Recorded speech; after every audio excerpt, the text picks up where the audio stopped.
नमस्कार दोस्तों, मैं हूं नवीन पाटीदार और आप देख रहे हैं वॉइस ऑफ एमपी।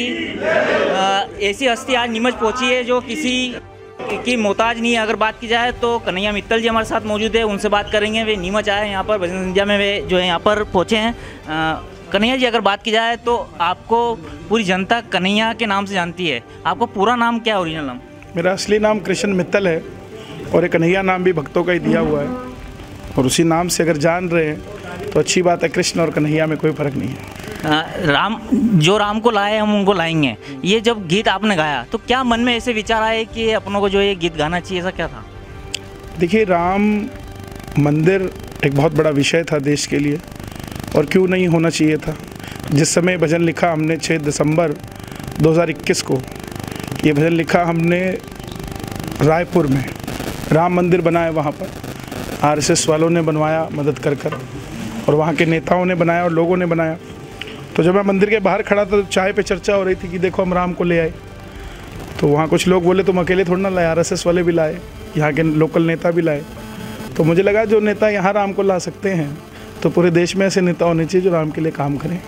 तो बस उसी के लिए हमने लिख दिया। कन्हैया, एक वक्त ऐसा भी आया 2015 में कि आपने जो है गाना छोड़ दिए थे, गीत गाना और ये सब जो भजन संध्या छोड़ दी थी, ऐसा कौन सा वो वक्त था और कारण क्या रहा? देखिए, मैं जिस परिवार से आता हूँ व्यापारिक परिवार है, पुश्तों से हम लोग व्यापार करते आए हैं, और 2016 तक हमने इस भजन का 1997 से 2016 तक एक पैसा भी किसी से चार्ज नहीं करते थे। लेकिन जब ख्याति इतनी बढ़ जाती है तो आदमी 2 घोड़ों की सवारी नहीं कर पाता। तो मुझे वक्त लगा, 1 साल तक मैंने भजन नहीं किया, अपने आप को मन बनाने में कि कैसे इस काम को किया जाए, करें ना करें। तब आदेश हुआ हनुमान जी महाराज का और हमने इसको शुरू कर दिया। तो इसलिए वो 1 साल का विलम्ब हमने किया था। कन्हैया जी, अगर बात की जाए तो आपको नहीं लगता कि चुनाव में जो है अब जो है भजनों का उपयोग किया जा रहा है, ऐसा आपको लगता है? देखिए, भजनों का कौन उपयोग नहीं करता, और भजनों से बड़ा उपयोगी क्या है? हर आदमी मरता है तो इसका मतलब तो मरने के बाद भी वो भजन का ही उपयोग कर रहा है। पैदा होता है तब भी भजन का उपयोग करता है। तो भजन तो सदैव के लिए उपयोगी है।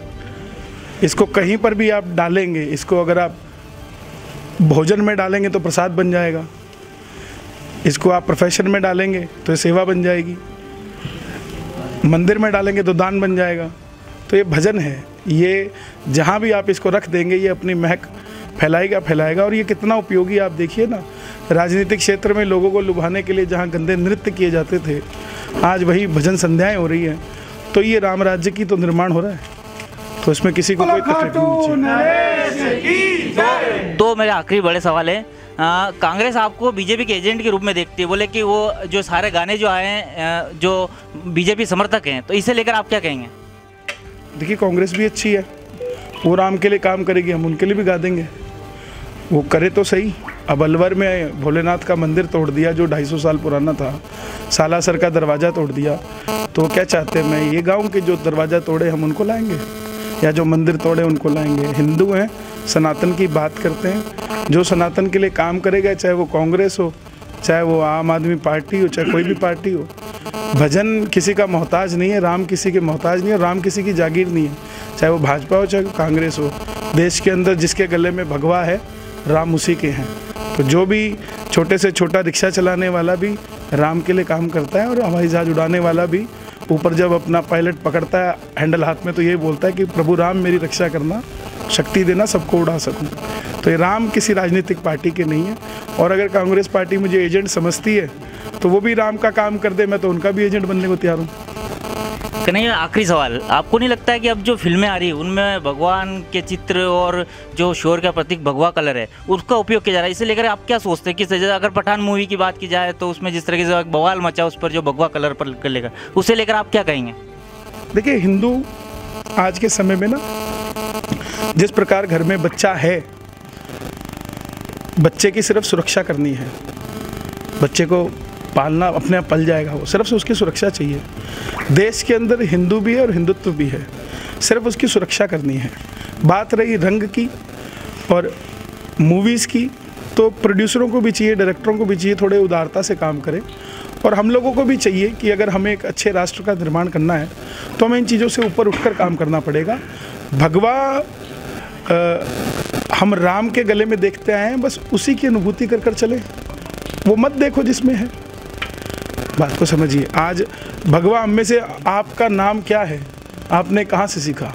आपके माता पिता ने बताया ना आपका ये नाम है और आपकी ये कास्ट है और आपका क्या। हमें तो आज तक यही बताते आए कि भगवा राम के ही गले में है और सनातन का प्रतीक है, देश के झंडे में भी भगवा है। तो ये बहुत सारे काम है और भी करने के लिए। जागने के लिए किसी की निंदा करने की ज़रूरत नहीं है, जागने के लिए सचेत रहने की ज़रूरत है। हनुमान जी ने तो लंका में भी जाके रावण को समझाया था कि तू गलत ले आया सीता को, तो उसको पहले चेता कराया था, समझाया था। उसके बाद जब जरूरत पड़ी तो लंका भी फूंक कर आ गए, कोई फ़र्क नहीं पड़ता। लेकिन भगवा एक बहुत बड़ी चीज़ है, इसको फिल्मों से और से इससे कोई आधार नहीं है इसका। जो लोग इसकी निंदा करते हैं, अपना अपना पक्ष है, सब करें, जो जिस प्रकार से काम करना चाहता है उस प्रकार से काम करें। लेकिन मेरा ये मानना है कि दर्शकों को भी उदार होना चाहिए और डायरेक्टर्स जो मूवी बनाते हैं उनको भी सोचना चाहिए, किसी की भी धार्मिक भावनाओं पे ठेस नहीं पहुंचनी चाहिए। आखिरी सवाल मेरा, क्या आप बीजेपी ज्वाइन करेंगे या फिर आपको ऐसा माना जा रहा है, ऐसी खबरें भी है कि आप जो है पार्टी आपको चुनाव लड़ा सकती है, क्या कहेंगे इसे लेकर? देखिए, बीजेपी ज्वाइन करेंगे या नहीं करेंगे ये मुझे नहीं पता अभी, और इलेक्शन लड़ेंगे कि नहीं लड़ेंगे ये भी नहीं पता, क्योंकि बहुत धुरंधर है हमारे देश के अंदर जो सनातन की रक्षा कर सकते हैं। पार्टी मौका देती है तो? पार्टी मुझे नहीं लगता साहब, और दूसरी बात, मैं इतना बड़ा नहीं हूँ कि मुझे कोई पार्टी मौका दे। मैं तो छोटा सा एक भगवान के प्रति भजन गाने वाला इंसान हूँ, और जब छोटा ही रहना चाहिए, बड़े होके क्या करोगे?